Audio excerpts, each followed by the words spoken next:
오늘은 은혜는 값없이 주어진다. 은혜는 값없이 주어진다라고 하는 제목으로 잠시 말씀 같이 고민하고 또 찬양하고 기도하기 원합니다. 코로나19 이후로 여러분 소셜 서비스를 기반으로 한 미디어 플랫폼이 많아졌죠. 물론 기존에 있었어요. 그러나 그것을 사용하는 사용자가 참 폭발적이다라고 할 만큼 많아졌죠. 비대면을 지향하는 그런 사회적 상황에서 현대인들의 기호에 맞는 그런 영상 콘텐츠들이 막 쏟아져 내렸죠. 홍수처럼 쏟아지는 말하자면 영상 속에서 여러분 그 중에 반갑게도 기독 청년들과 또 성도들을 위한 바람직한 그런 영상들도 생겨나기 시작했어요.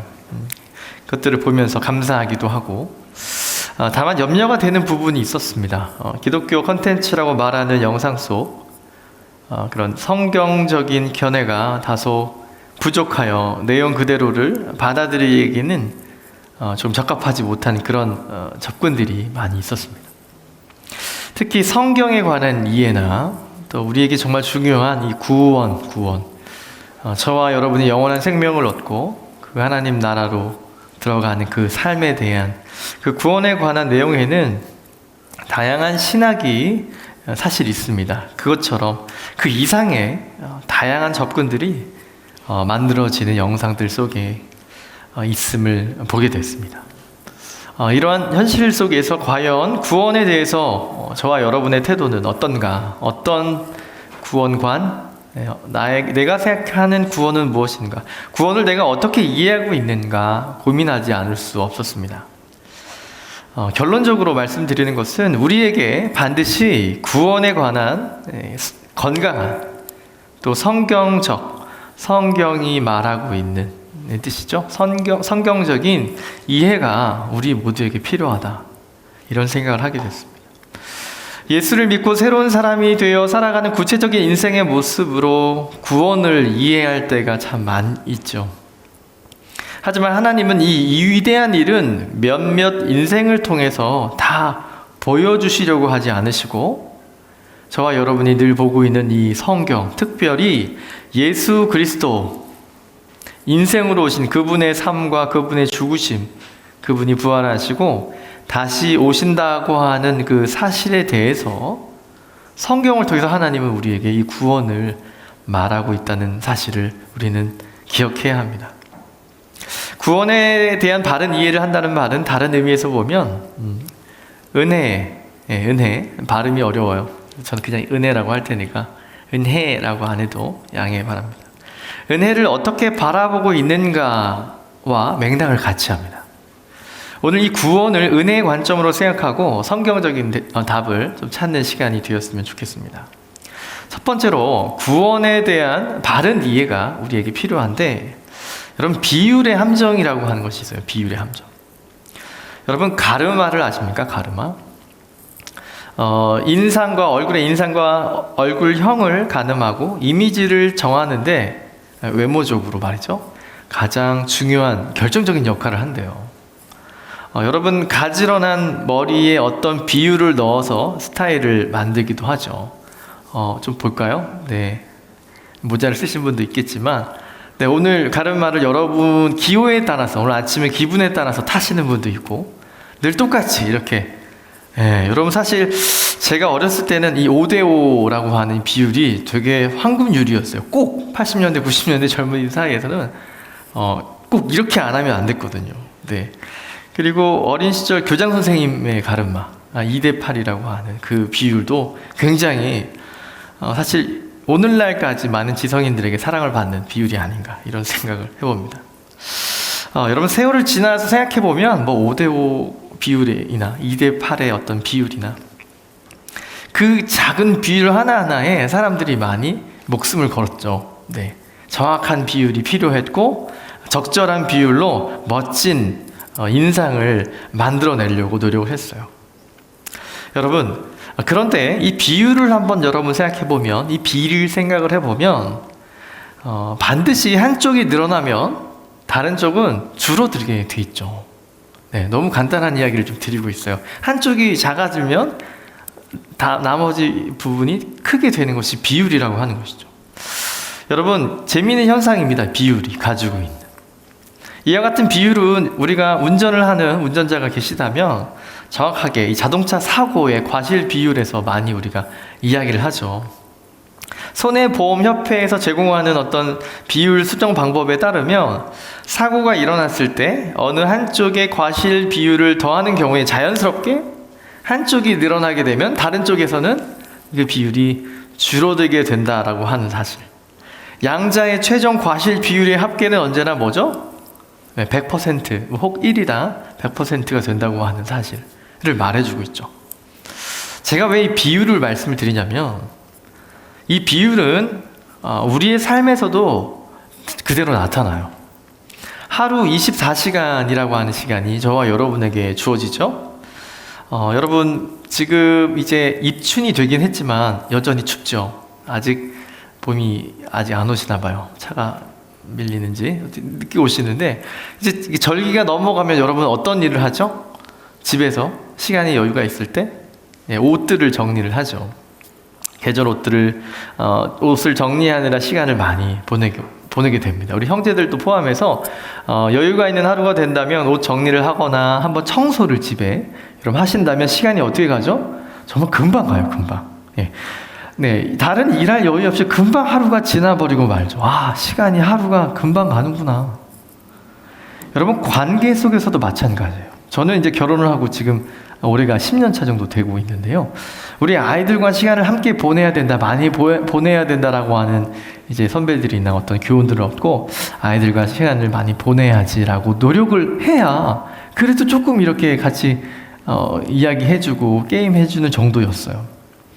여러분은 어떠십니까? 가족과 함께 보내는 시간, 여러분이 직장이나 학교나 학업이나 그 시간들은 적절하게 배치하지 않으면, 적절한 비율을 만들어 놓지 않으면 어떤 한 분야의 일을 아예 할 수 없는 그런 일들이 사실 우리의 시간에도 있어요. 조금 더 와서 더욱이 주일 교회 봉사하는 우리 지체들 많죠. 혹시 여러분 중에 주일학교 교사로 지금 삼락교회에 온 지 5시간 이상 되신 분이 계실까요?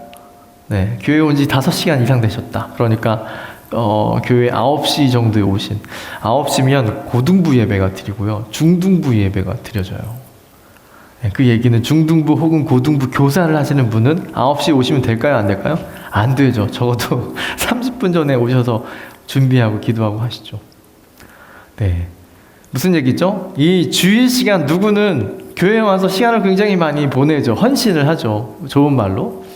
저와 여러분에게 많은 이야기는 그렇게 시간을 보내요. 교사의 일로. 또 점심이 되면 가까운 분들과 같이 교사 회의도 할 수도 있고요.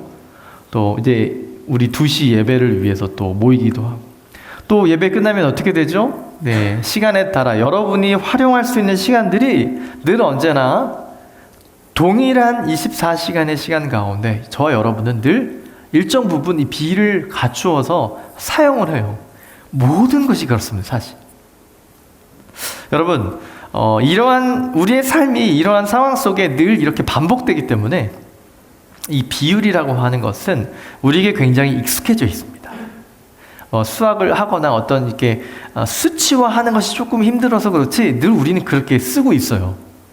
어느덧 저와 여러분이 예수님을 믿고 예수님을 우리의 주인으로 삼고 우리가 인생을 살아온 우리의 삶도 이렇게 살아오다 보면 내가 예수님을 내 주인으로 모시고 살아오는 우리의 삶을 살아가다 보면 우리의 신앙이 이렇게 돌이켜보면요, 나의 탁월한 결심으로 내가 그렇게 하나님께 헌신하고 또 어떤 교사의 일이나 아니면 리더의 일이나 이런 것들을 헌신해서 내가 오늘까지 이렇게 온 게 아닌가.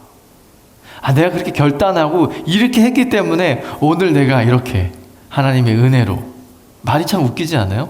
네, 내가 열심히 탁월해서 잘 해왔어요. 그런데 하나님의 은혜로 내가 오늘 여기 있지 않는가라는 생각을 하게 된다는 거예요. 무슨 얘기냐면 저는 2가지 얘기를 동시에 했어요. 내가 하나님 앞에, 교회 앞에, 아니면 내 시간 앞에 하나님께 드리는 시간으로 잘 결정하고 오늘까지 걸어왔어요. 근데 이게 또 하나님의 은혜예요.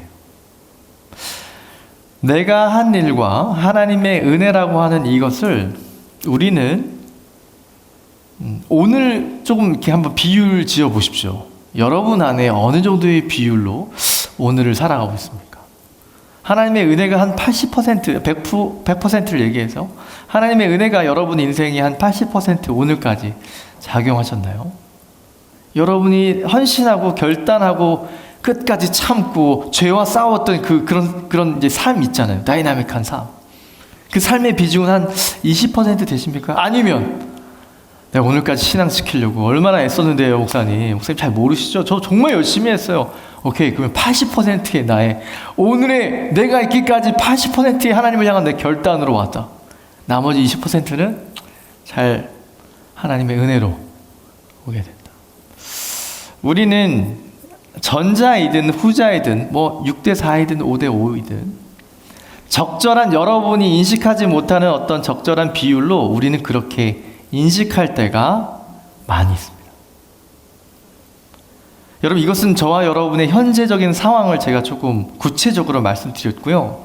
여러분, 이런 모습에서 하나님께 감사에 대한 마음, 은혜에 대한 것도 묵상하다가 또 내가 열심히 또 이렇게 젊은 20대 또 교회 안에서 보내고 많은 우리 주일학교 우리 친구들이 다 이미 컸잖아요. 여러분 보면 우리 30대 우리 청년들 중에는 교사 학생이었던 우리 20대 처음 올라온 친구들이 그런 관계도 있는 걸로 알아요.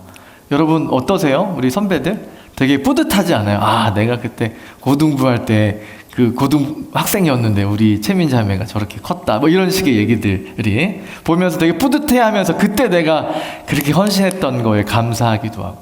자, 그런 정황에 여러분 이렇게 우리가 생각을 쭉 해 나가다 보면요, 어디까지 가냐면 마침내 구원을 향한 하나님이 나를 하나님의 아들과 하나님의 딸로 삼으셨다고 하는 이 구원에 관한 한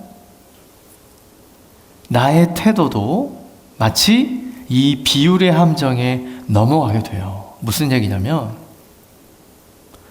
내가 오늘까지 신앙생활 잘하고 왔는데, 제가 지난주에 이제 구원파에 대한 이단에 대한 이야기를 드린 이유가 바로 이것이에요. 마치 여러분 이단이 여러분에 와서 어떤 이야기를 걸겠다라고 하는 정황을 말씀드리는 것이 아니라 그들이 말하는 바에 어떤 의심의 여지들, 그런 생각들을 한번 여러분 삶에 한번 대입시켜 보자는 거예요.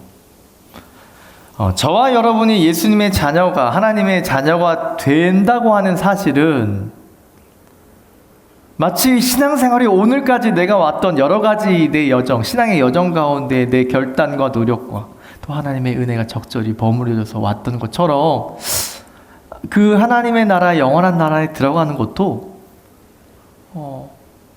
여러분 그 사형리를 아시나요?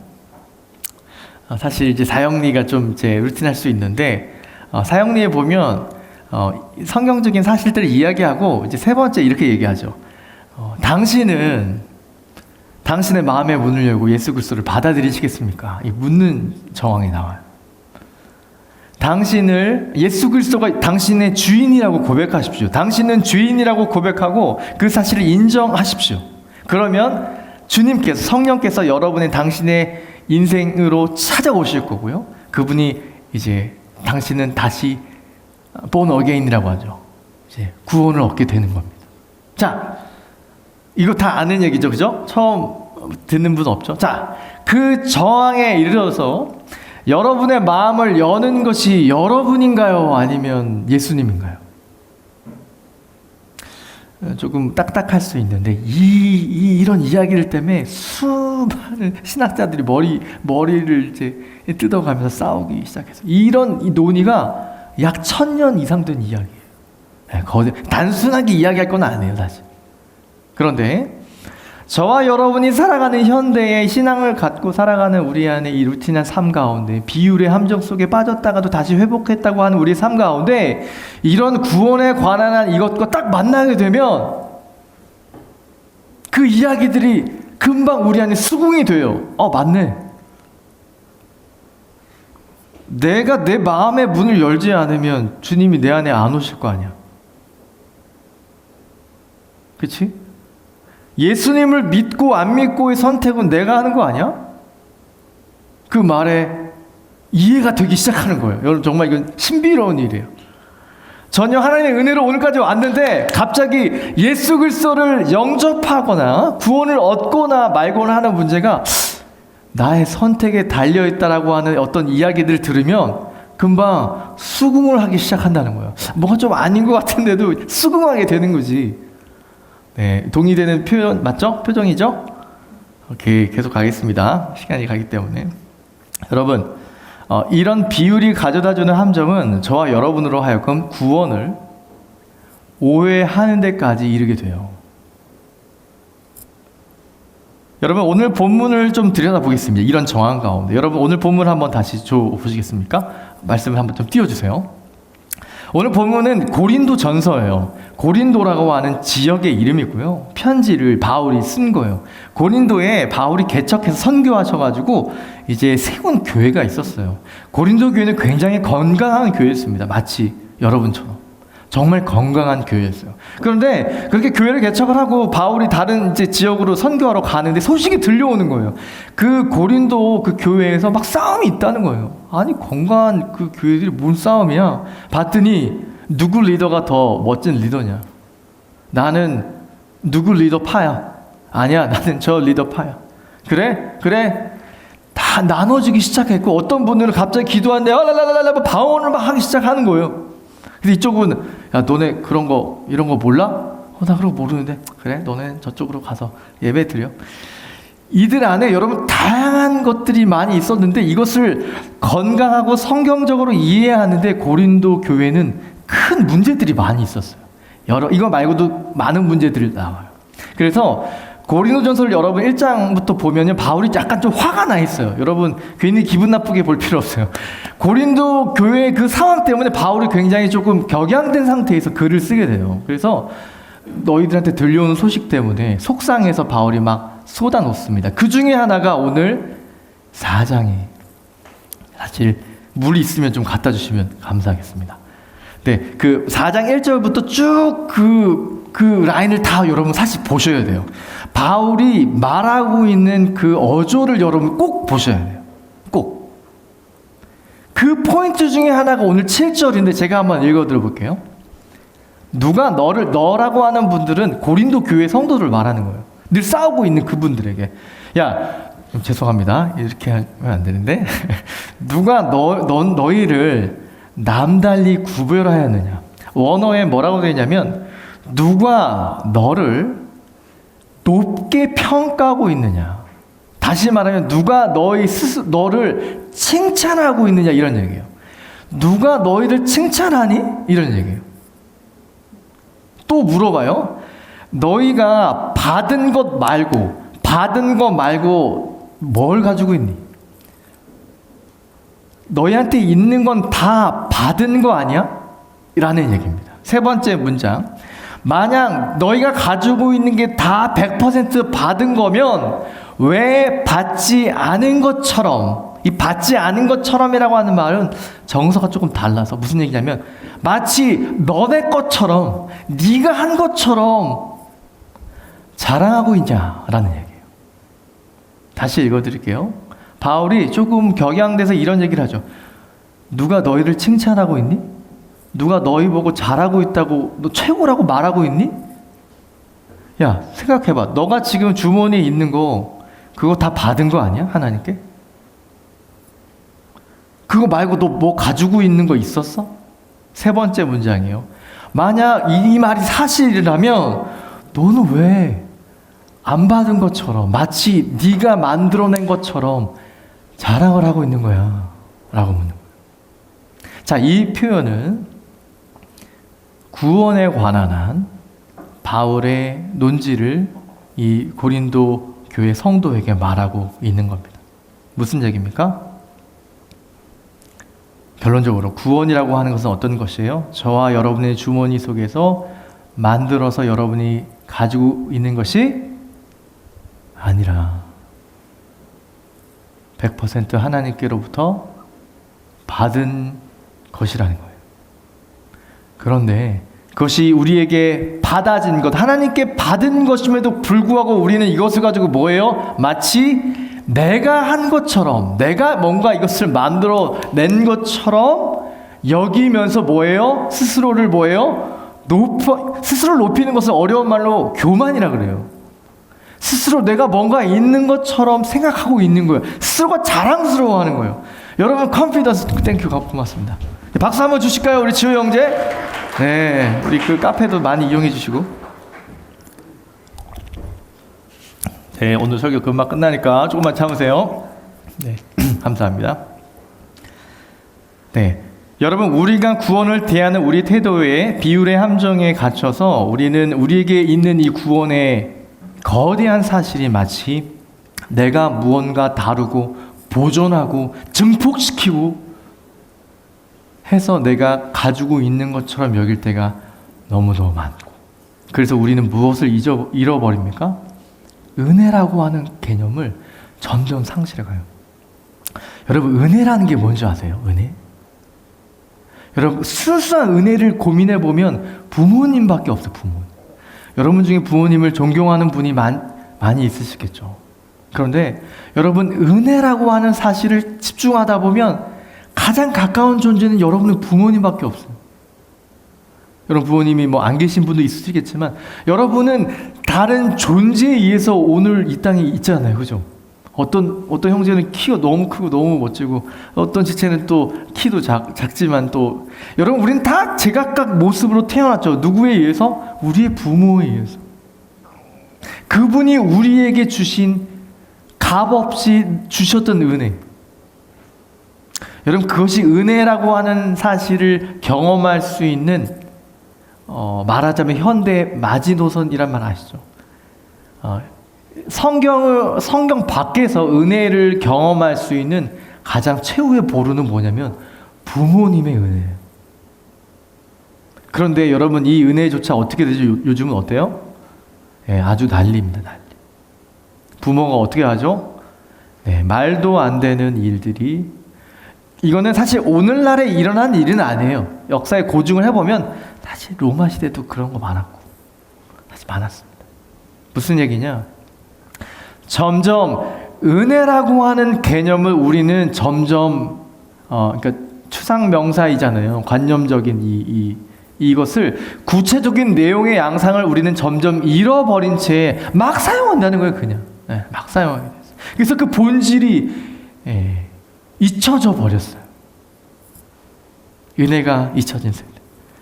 자, 두 번째로 우리가 나눌 내용은, 그래서 오늘은 이런 비유를 문제를 가지고 말씀의 답을 얻기 원하는데, 영원히 지속 가능한 처소, 이것이 바로 우리의 구원을 말하고 있는 거예요.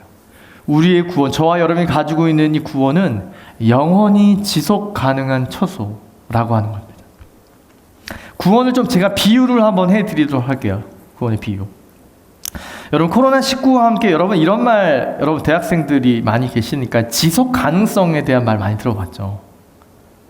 네, 긍정하셔야 돼요. 많이 들어보셨죠. 이 지속 가능성은 사실 이 1992년 2월부터 이제 브라질에서 있었던 그 회의에 아젠다 21이라고 들어보셨나요? 거기 안에서 나오게 된 개념이에요. 지속 가능성. 이것은 사실 앞으로 우리가 계속 보존될 수 있는가에 대한 논의에서 두 가지 개념에서, 처음에는 무슨 얘기냐면 사회적인 가치, 그 다음에 경제적인 가치. 경제 공황이 많이 일어나니까 우리 사회가, 이 글로벌한 우리 사회가 계속 지속될 수 있는가에 대해서 경제적인 원칙과 사회적인 원칙의 이 두 바퀴를 잘 굴려 나가야 된다라고 하는 개념으로 이것이 사용됐다가, 최근에는 물론 1992년에 이 이야기가 나왔지만 최근에는 이것이 환경적인 요소를 결합이 됐어요. 그러니까 환경과 함께 해서 우리가 사회와 경제와, 빨리 가겠습니다. 이 환경이 같이 결합될 수 있는 그 세 가지의 캡, 그 부분이 바로 지속 가능한가. 그래서 요즘에 화두는 항상 그래요. 어떤 일이든 우리가 하는 모든 프로젝트나 사업이나 어떤 일이 이게 앞으로 지속 가능할 것인가, 우리의 사회를 지속 가능하게 할 것인가에 맞춰져 있죠.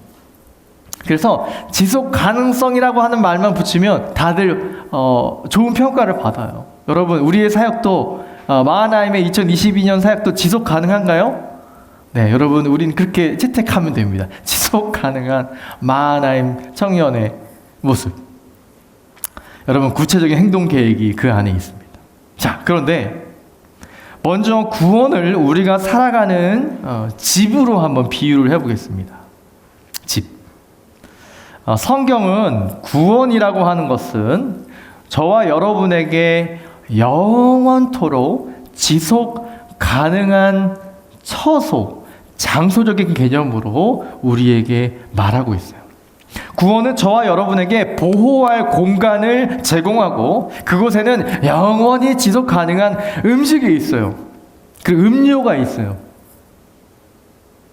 그리고 이 자원은 절대 없어지거나 부패하지 않을 뿐더러 부족하지도 않아요. 예수님의 말에 따르면 영원한 샘이 우리 안에 나오는데요. 구원으로 말미암는 일들이죠. 여러분, 공간으로 비유했으니까 그 집은요, 그 구원이라고 하는 집에 들어가면 냉장고를 열면 거기 안에 늘 가득한 음료와 음식이 풍부하고요. 그 다음에 베란다로 가서 거실에 창을 열어보면 상상도 못할 영광의 풍경이 그냥 보면 이 감동이 되는 여러분 그런 경관을 본 적 있습니까? 네, 조금 더 한번 더 계셔보면 그런 거를 볼 수 있어요.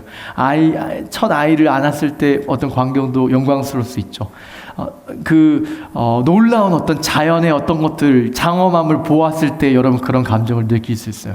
여하튼 그곳의 베란다에 가는 뷰는 단순한 어떤 한강의 뷰나 이런 뷰가 아니라 그 모든 그 뷰 하나하나가 여러분 우리에게 영광에 넘치는 뷰가 되는 뷰. 자, 여러분, 이 집에 여러분 지금 제가 설명을 드렸어요. 하나님은 그 집을 하나님 자신과 하나님의 아들이라고 하는 거대한 값을 치르고 그 집을 만드셨어요. 그리고 그 집을 여러분에게 값없이 그리고 완전 클리어하게 분명하게 어떤 융자 이런 거 없이 그냥 저와 여러분에게 값없이 주셨어요. 뭐를? 그 집을 말이에요. 성경은 이 구원을 마치 부동산 매매 계약서, 다른 말로 하면 새 언약이라고 말하고 있어요. 이 구원을. 그러면서 조건을 줘요. 조건. 이 집에 이 구원을 누릴 수 있는 조건. 제가 한번 적어봤습니다. 이 집은 저와 여러분의 소유가 될 것입니다. 그리고 영원토록 여러분의 소유로 남겨질 것입니다.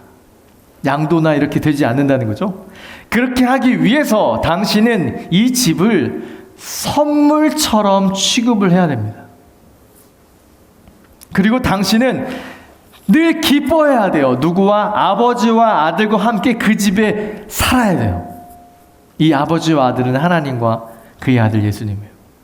당신은 다른 신들을 숨김으로 하나님의 이 집, 그 구원의 집을 더럽혀서는 안 되고요. 다른 보아의 마음을 돌이키지도 않아야 되고요. 오직 이 집에서 하나님과 교제하고 사는 것으로 만족해야지만 그 집 안에서 살 수 있는 거예요.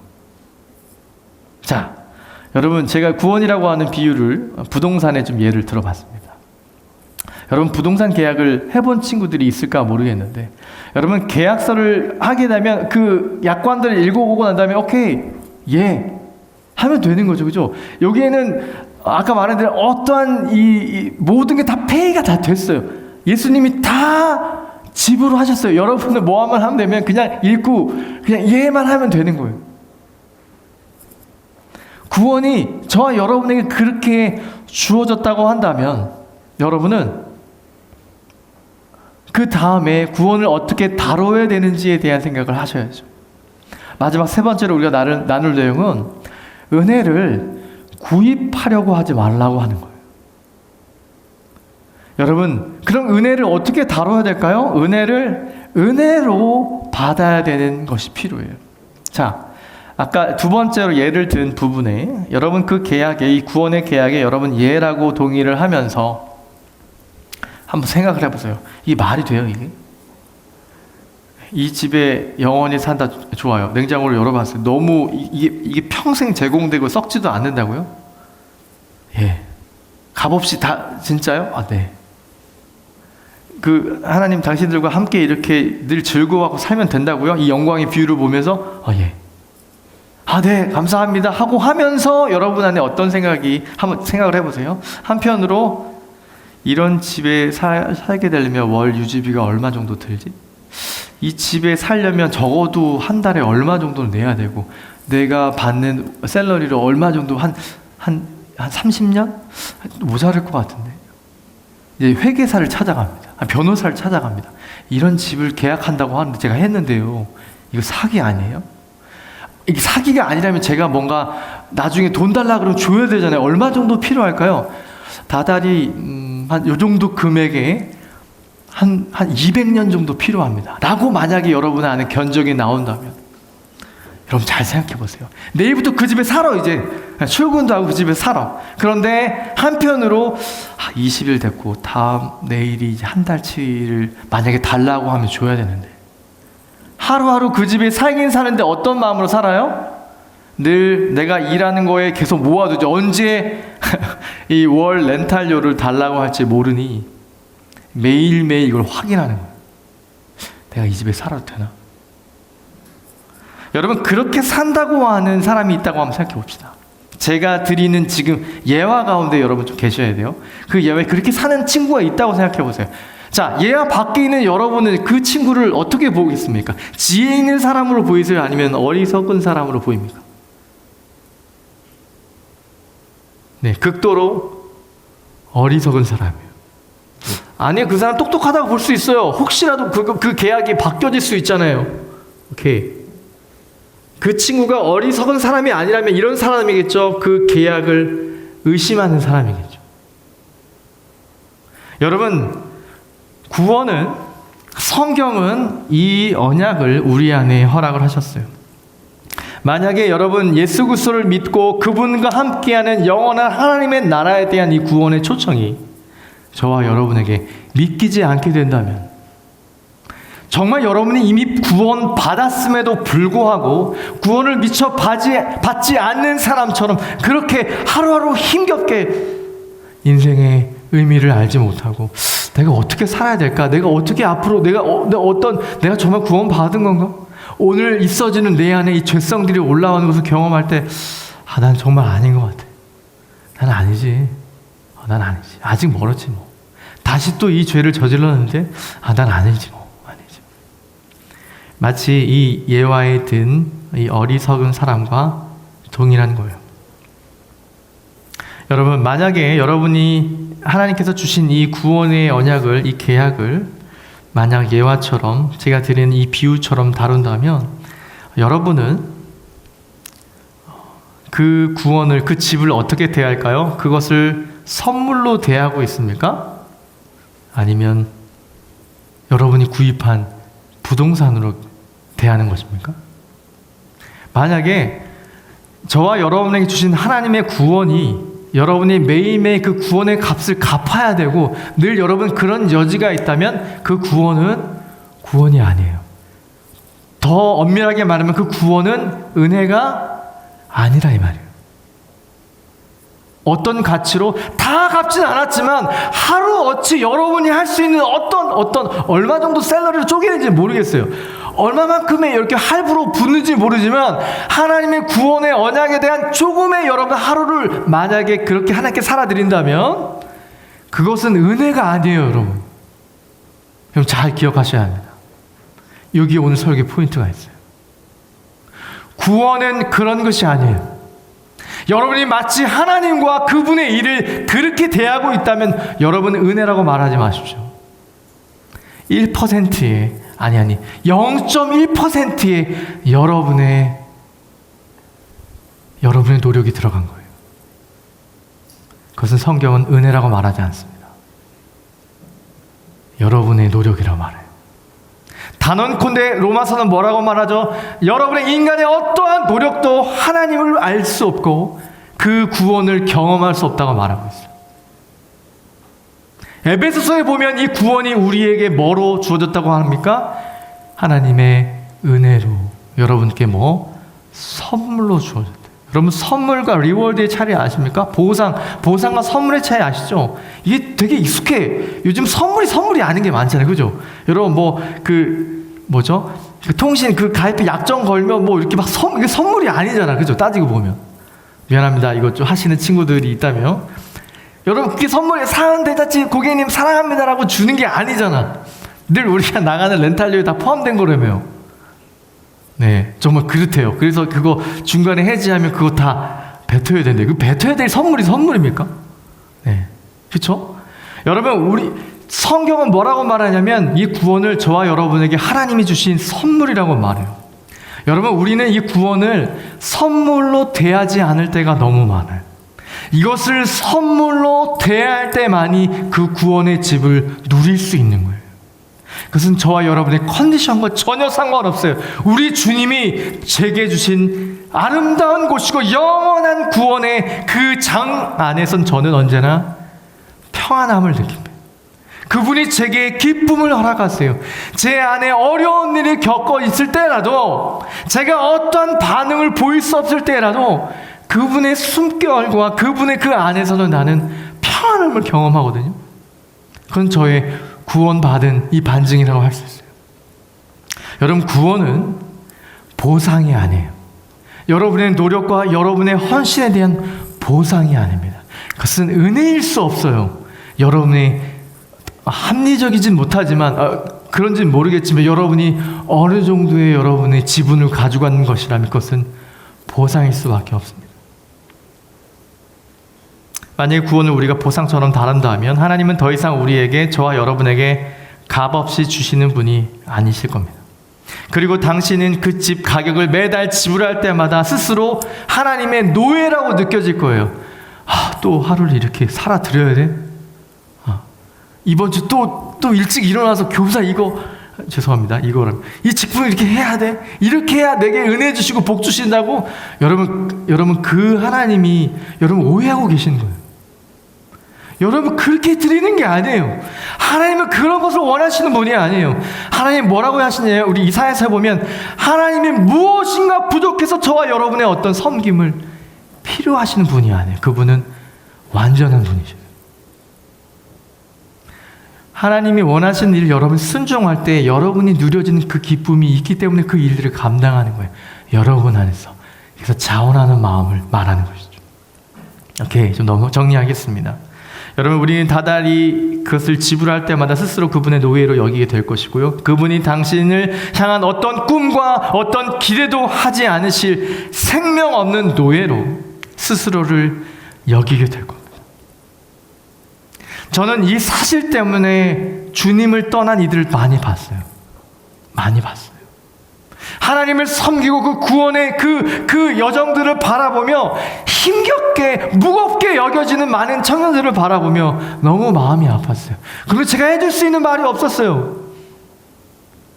정말 그 친구 얘기를 들으면 하나님이 이 친구를 괴롭히고 있는 것 같아요. 여러분 생각해 보세요. 하나님이 뭐가 부족하십니까? 저와 여러분의 그 헌신을 받으시려고 그렇게 하시는 분이십니까? 여러분 그렇지 않으세요.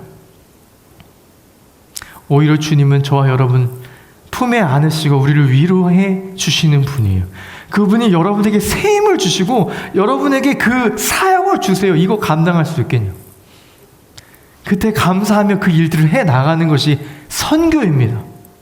그런데 여러분, 그런 것들을 해 나가며 내가 이렇게 했으니 하나님 내가 어떤 이런 리워드를 주시겠다라고 여러분 그렇게 하나님을 대하고 계신지 제가 있다면 여러분 오늘 다시 한번 이 은혜의 깊이에 좀 묵상하셨으면 좋겠습니다. 결국 지불할 능력이 없는 상태에 도달하면 모든 것을 포기한 채로 구원을 포기한 인생으로 살게 되는 인생, 저와 여러분이 될까 두렵습니다. 여러분, 사랑하는 성도 여러분, 만약 은혜가, 이 구원이 거저 주어지는 것이라면 우리는 더 이상 그 값에 저와 여러분의 노력을 더하지 않게 될 거예요. 더 이상 구원을 얻으려고 여러분 노력하지 않으셔도 돼요. 어느 것도 저와 여러분의 노력의 결과로 여겨지지 않을 거예요. 하나님 은혜에 감사해서 나를 이곳에 살게 하신다고요. 저를 여기서 평생 그렇게 기쁨을 주시고 살게 하신다고요. 하나님, 그럼 제가 방 따는 건 제가 닦을게요. 불침번 이런 건 없겠죠, 구원에. 아버지 하나님, 예수 여기 계시고 제가 불침번은 제가 쓸게요. 오늘 요리는 제가 할게요. 여러분, 비유컨대 그 구원을 누리는 그 놀라움은 그 안에서 일어나는 일이에요. 그 안에서 하나님의 풍성함을 누리고 같이 교제하며 함께 즐거운 시간을, 즐거운 비유, 영광의 비유로 감동하고 감격하며, 저 아이들을 먹여야 되는데 어떻게 할까? 하나님, 제가 이런 거 준비해 볼게요. 그렇게 해서 여러분 교사의 직분을 감당하는 거고요. 네가 이 일을 하면 어떡해? 너가 저 나라에 가서 좀 복음을 전하면 어떻게 했니? 그럼 제가 선교사 할게. 선교 당할게. 제가 저 예수 모르는 저 그룹 가가지고 내가 직장인 선교사로 나갈게요. 그래, 한번 해봐. 여러분, 예수의 이름으로 나아가는 삶은 그 삶을 삶으로 얻어지는 보상으로 사는 게 아니에요. 여러분, 구원을 그렇게 오해하시면 안 됩니다. 구원의 감격이 저와 여러분께 주어질 때, 이것으로 인한 여러분 안에 평안함과 자유함이 있을 때 여러분 안에 자원하는 마음이 생겨지기 시작해요. 그분을 위해서, 그분의 영광을 위해서 내가 뭔가 하고 싶은 우리 안에 마음이 있다, 이 말이죠. 그것이 은혜로 여기는 방법입니다. 은혜가 거저 주어지는 것이라면 더 이상 우리는 노력하지 않을 수 있어요. 선물은 여러분 그렇게 다루는 겁니다. 구원이 선물처럼 주어지는 사실은 여러분 신약 성경을 바라보면 더 구체적으로 말하고 있어요. 구원이 우리의 노력으로 시작된 일이라고 여러분 결코 생각하지 마십시오. 구원이 하나님의 은혜임을 여러분 더 묵상하고 깊이 있게 나아가는 마하나의 청년들 되길 주님의 이름으로 축원합니다. 아멘. 우리 내가 누려왔던 모든 것들이 은혜라고 하는 찬양인데 우리 좀 찬양하면서 나가겠습니다.